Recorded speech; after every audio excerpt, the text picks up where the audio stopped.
तुमने इस वीडियो पे क्लिक किया है तो मैं ये अज्यूम कर रहा हूँ कि तुमने भी काफ़ी सारे न्यू ईयर रेजोल्यूशंस लिए होंगे, बहुत सारे गोल्स बनाए होंगे इस साल के लिए 1 जनवरी को। एंड मे बी तुमने 2-3 हफ्ते काम भी किया होगा सही से, बट बाय दिस टाइम आज लाइक 31 जनवरी है एंड आई एम एक्सपेक्टिंग कि तुमने से बहुत लोगों ने क्विट कर दिया होगा मिडवे में, या बहुत लोग को पता भी नहीं चला हुआ, उन्होंने उनका पूरा मोटिवेशन जा चुका होगा।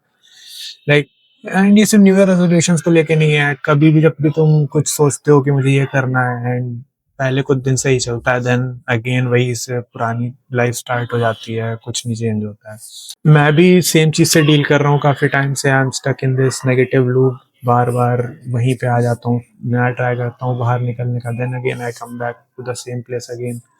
सो एक पॉइंट में मेरे को लगा कि शायद ये डिसिप्लिन वगैरह मेरे अंदर है ही नहीं, मैं हूँ ही नहीं उस टाइप का बंदा जो डिसिप्लिन में रह सकता है या फिर जो एक अच्छी लाइफ लीड कर सकता है। And I came across this concept of neuroplasticity, and भाई ये काफ़ी चीज़ें एक्सप्लेन करता है कि like why change is so hard. So मतलब हम तो पता है हम लोग we are approaching this very concept of change in a very wrong way. हमें लगता है it's just all about motivation and discipline और वांटिंग इट बैड इनफ, तो उससे काम बन जाएगा। But actually it is not. तुम्हारा अगर तुमसे नहीं हो रहा है, it doesn't mean that you are not disciplined और ये सब चीज़ें। देखो, जब चेंज लाना होता है लाइफ में तो it literally requires you to rewire your brain so that तुम्हारे जो नए पैटर्न है इतने ऑटोमेटिक हो जाएं और पुराने पैटर्न्स हैं वो ढीले पड़ जाएं। So what is neuroplasticity? So neuroplasticity is the brain's ability to change, adapt, and rewire itself in response to the environment, learn, experience, habits, and etc. etc. हमारा जो brain है, it is not fixed. The brain keeps on rewiring itself based on like what we consume. हम क्या पढ़ रहे हैं, हम लोग क्या सोशल मीडिया पे कंज्यूम कर रहे हैं, हमारी जो हैबिट्स हैं, एंड और भी बहुत चीज़ें। And neuroplasticity is value neutral, that means तुम्हारे ब्रेन को फर्क नहीं पड़ता कि तुम एक अच्छा हैबिट बिल्ड कर रहे हो या बुरा हैबिट बिल्ड कर रहे हो। तुम कोई भी हैबिट को रिपीटेडली ओवर टाइम करते जाओगे तो वो और स्ट्रांग बनता जाएगा तुम्हारे ब्रेन में, एंड वो और ऑटोमेटिक हो जाएगा, तुम्हारे लिए बहुत ईजी हो जाएगा करना। इसीलिए न्यू ईयर न्यू मी या कोई भी तुम डिसीजन लेते हो चेंज करने का अपनी लाइफ में, वो इसलिए फेल हो जाता है क्योंकि you are literally trying to overwrite a new pattern over a old one जो ज्यादा ऑटोमेटिक है। सो मतलब तुम ऐसे नहीं होता कि तुम just you wake up one day and you decide to flip the switch और सारा तुम नया पैटर्न ओवरराइट कर दोगे ओल्ड पैटर्न्स पे। So why change is actually hard? तुम्हारा जो अभी करंट पैटर्न है लाइफ जीने का वो इसलिए एग्जिस्ट करता है बिकॉज वो न्यूरोलॉजिकली बहुत एफिशिएंट है।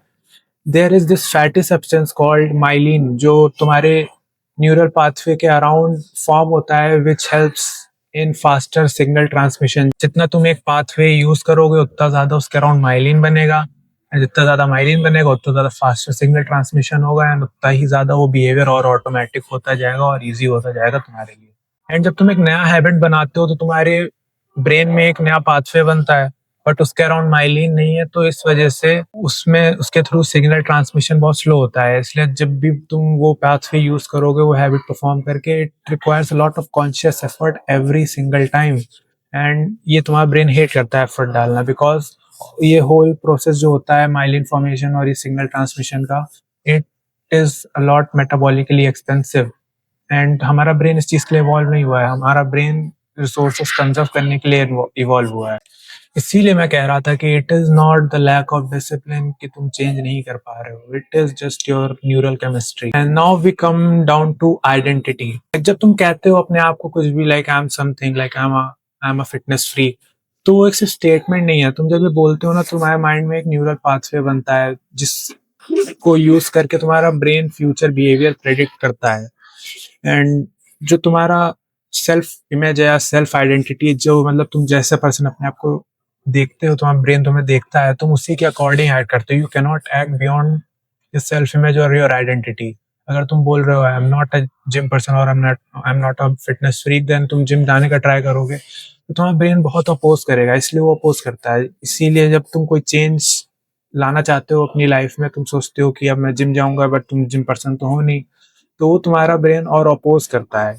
It is basically like being discipline but in the wrong way. तुम्हारा सेल्फ इमेज है कि तुम अपने आप को नहीं देखते हो as a fitness freak, but तुम जा रहे हो जिम ट्राई कर रहे हो, तो तुम्हारा ब्रेन उस चीज के अगेंस्ट फाइट करेगा। And obviously you can not change your behaviour without changing your identity. तुम्हें पहले अपना आइडेंटिटी चेंज करना पड़ेगा, then it comes down to behaviour. Identity is on a much deeper level, behaviour तो सरफेस लेवल पे आता है।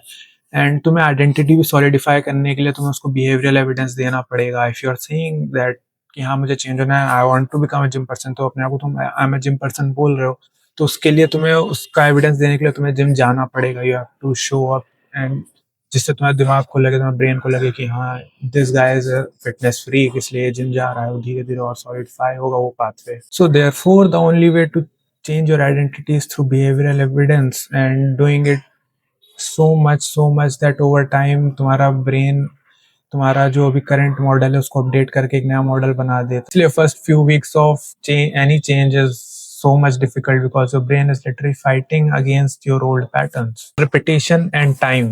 So rewiring your brain takes time.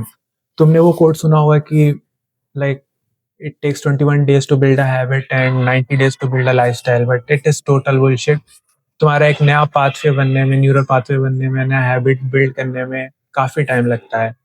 May be simple behaviour patterns जल्दी बिल्ड हो जाए and complex patterns can even take years to build, and it also depends from person to person. May be कोई person जल्दी एक path पे build कर सकता है, दूसरे पर्सन को काफी टाइम लग सकता है। So the key point here is consistent repetition. तुम एक बिहेवियर को जितना रिपीट करोगे ओवर टाइम, उतना उसके अराउंड और माइलिन बनेगा, उतना इजी सिग्नल ट्रांसमिशन होगा, और उतना वो बिहेवियर और तुम्हारा ऑटोमेटिक होता जाएगा। And bye means of repetition I don't mean कि तुम्हें जरूरी नहीं है कि शुरू से ही इंटेंसिटी बढ़ानी रहेगी कि एकदम पढ़ाकू बच्चा बनना है, तो इसका मतलब ये नहीं कि तुम 12 घंटे पढ़ने लग जाओगे दिन में ही एक ही बार में। You will get fucked up eventually. तुम्हारी विल पावर गिव अप कर देगी एंड तुम वही बैक टू ओल्ड पैटर्न। सो देखो, यहाँ इंटेंसिटी ऑफ एफर्ट मैटर नहीं करती, यहाँ तुम उस बिहेवियर को कितना तुम कंसिस्टेंटली रिपीट करते हो वो मैटर करता है। It is like going to the gym. तुम जिम पहले दिन जाते हो तो भाई 100 kg की तो बेंच मार नहीं लेते हो। पहले तुम 5 का प्लेट लगाओगे, धीरे धीरे ओवर टाइम प्रोग्रेसिव ओवरलोड करोगे, 10 का प्लेट लगाओगे, देन 20, देन 20 के 4 प्लेट लगाओगे, दो उधर, then it will come to 100 kgs। तो it is just like that. तुम्हें अपनी हैबिट में प्रोग्रेसिव ओवरलोड करना पड़ेगा, बट शुरू में तुम्हें स्मॉल स्टार्ट करना पड़ेगा। तो तुम्हें अपने ब्रेन को वो बिहेवियरल एविडेंस देना पड़ेगा कि हाँ इफ आई एम सेइंग कि आई वांट टू चेंज, तो मैं ये चीज कर रहा हूँ, तो तुम्हारे ब्रेन को लगेगा हाँ ये बंदा पढ़ता है। It is like voting for the type of person you want to become. जितनी बार तुम वो बिहेवियर करो उतनी बार तुम वो वोट डाल लो उस पर्सन के लिए जो तुम बनना चाहते हो।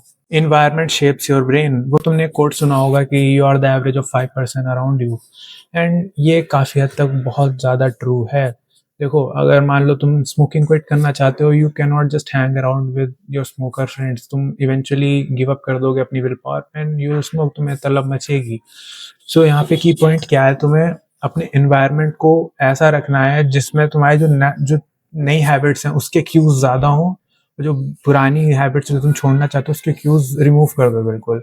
फॉर एग्जाम्पल, अगर तुम्हें रीडिंग करना स्टार्ट करना है तो तुम अपनी टेबल पे बुक रखो रीड करने के लिए, ताकि जब भी तुमसे देखो तुम्हारे माइंड में ध्यान आए कि हाँ मुझे रीड करना स्टार्ट करना है। अगर तुम मान लो तुम्हारे टेबल पे कुछ भी जंक रखा होगा, जंक फूड, और तुम जंक फूड खाते हो, तो तुम्हें अपने आप तलब मचेगी। You can not avoid on just on will power. तुम एक दिन कर लोगे, 2 दिन कर लोगे, कितने दिन कर लोगे, eventually your will power will give up. So environment बहुत मैटर करता है। सो अपने एनवायरनमेंट में पॉजिटिव क्यूज ज्यादा रखो, जो चीजें तुम बिल्ड करना चाहते हो उसको लेके, एंड जो तुम चीजें छोड़ना चाहते हो वो वाले क्यूज रिमूव कर दो अपने एनवायरनमेंट से। The timing paradox. अभी तक तुमने पूरा वीडियो देखने के बाद तुम्हें ये लग रहा होगा कि तुम्हारा एक नया पाथ तब बनता है जब तुम वो एक्टिवली वो बिहेवियर परफॉर्म कर रहे होते हो, बट ऐसा नहीं है। जब तुम कोई भी नया बिहेवियर परफॉर्म करना स्टार्ट करते हो, तुम्हारे ब्रेन में टेम्परेरी सर्किट बनता है, टेम्परेरी न्यूरल पाथवे बनता है, एंड उसको परमानेंट करने के लिए यू नीड प्रॉपर स्लीप। इसलिए कहते हैं स्लीप इज वेरी क्रिटिकल। तुम दुनिया भर का एड़ी चोटी का जोर लगा लो कुछ भी चेंज करने के लिए, but if you are not sleeping enough, you are just wasting your time. तो स्लीप इज रियली इंपॉर्टेंट। तुम्हें कम से कम 7 से 8 घंटे की नींद जरूरी है to you know make those neural circuits go permanent. So this is it for the video। मतलब बहुत लोगों का न्यू ईयर न्यू मी वाला फेज इसलिए ही फेल हो जाता है बिकॉज वो सोचते हैं कि it is just about flipping the switch and तुम एक दिन में कर दोगे एंड सब चेंज हो जाएगा, but it is not like that. Change take years to build. तुम्हारे जो ओल्ड पाथवेज हैं उनको लूज़ करने में काफ़ी टाइम लगता है, जो नए पाथवे को ऑटोमैटिक करने में भी काफ़ी टाइम लगता है। इसलिए इट यहाँ पे तुम्हारी इंटेंसिटी मैटर नहीं करती है, तुम कितना उस बिहेवियर को छोटी-छोटी टुकड़ों में ही रिपीट कर रहे हो, बट कितना तुम रिपीट कर सकते हो ओवर टाइम। जितना तुम रिपीट करोगे उतना वो और माइलिनेटेड बनेगा और वो ऑटोमैटिक होता जाएगा and you will win in your life. So this video was inspired by an essay that I read on Substack. उस ऐसे का टॉपिक था neuroplasticity rewiring your brain to do the hard things by Forbidden Files. मैं screenshot डाल दूंगा and it was a really great essay. मतलब मैं हमेशा से वंडर कर रहा था कि like why I am not able to change. मैं इतनी विल पावर लगा रहा हूँ तब भी कुछ नहीं हो रहा, बट दिस ऐसे मेड मी रियलाइज कि डिसिप्लिन, हम लोग इनडिसिप्लिन नहीं है, हम लोग, हमारे में विल पावर की कमी नहीं है। इट इज जस्ट दैट हमारे पुराने पाथवेज इतने ज्यादा स्ट्रांग है कि इतना आसान नहीं होता है कि तुम कोई भी नए पाथवे को ओवरराइड कर दो by doing it like in a bulk. तुम्हें उस चीज को रिपीट करना पड़ेगा। So hope this helps. See you in the next one.